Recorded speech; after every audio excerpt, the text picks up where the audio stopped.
পশ্চিমবঙ্গ প্রদেশ কংগ্রেসের পক্ষ থেকে সোমবার বিকেলে নাগরিকদের ভোটাধিকার রক্ষার দাবিতে পার্ক সার্কাসে বিক্ষোভ প্রদর্শন করা হয়। পার্ক সার্কাসের 7 পয়েন্টে এদিন রান্নার গ্যাসের অস্বাভাবিক মূল্যবৃদ্ধির বিষয়টিও বিশেষ গুরুত্ব পায়।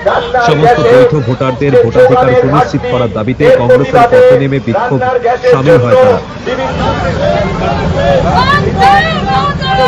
রাজ্য কংগ্রেসের সম্মানীয় সভাপতি তাদেরকে এবার দেওয়ার প্রচেষ্টা হচ্ছে, অথচ এই ভোটাররা যারা আজকে অধিকার নিষ্পত্তির শিকার হয়েছে, আজকে আন্ডার অ্যাক্টিভিকেশন আছে, তারা বিগত নির্বাচনগুলোতে ভোট দিয়েছিলেন।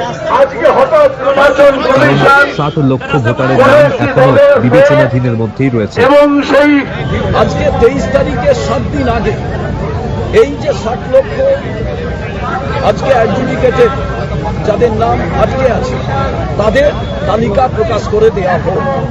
তার মধ্যে যারা ক্লিয়ার হয়ে যাবেন তারা তো নির্বাচনে প্রতিদ্বন্দ্বিতা করতে চাইলে করতে পারবেন, তারা ভোটদানে অংশগ্রহণ করতে পারবেন।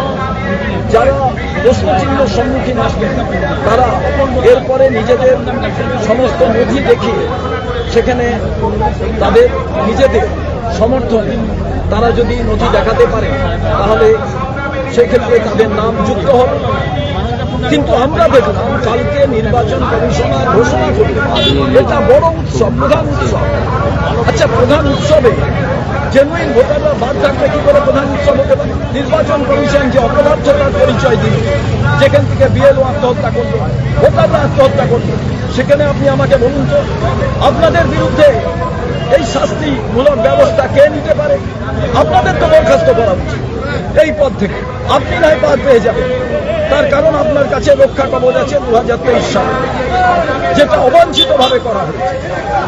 আজকে মহামান্য সুপ্রিম কোর্টের কাছে তাই আমাদের আবেদন, 60 লক্ষ যে পেন্ডিং ভোটার, সেই ভোটারদের মধ্যে জেনুইন ভোটার আছে, সেই জেনুইন ভোটারদের নাম যতক্ষণ না হচ্ছে আমাদের আন্দোলন হবে। প্রয়োজনীয় জিনিস গ্যাস, তার যে চাহিদা তা কেন্দ্রীয় সরকারের ভুল বিদেশ নীতির কারণে আজকে যে সাফার করতে হচ্ছে তার জন্য হয়েছে। এবার আমি চাই নির্বাচন কমিশনারকে এই কাজটা করা উচিত। তার কারণ তিনি আজ পর্যন্ত কালকে মিথ্যে কথা বলেছেন যে জেনুইন ভোটারের নাম ভোটার লিস্টে থাকবে। উনি আজকে বলুন 60 লক্ষ মানুষের নাম ভোটার লিস্টে নেই, তবে সাপ্লিমেন্টারি ভোটার লিস্ট আসবে। তার আগে তারা যে মানসিক চাপে থাকবে তার দায়িত্ব কে নেবে? কি কাজ করলেন এতদিন? অথচ ভোটের নির্ঘণ্ট ঘোষণা হয়ে গিয়েছে, তাদের সকলে ভোট দিতে পারবে কিনা তা নিয়ে আশঙ্কা সৃষ্টি হয়েছে।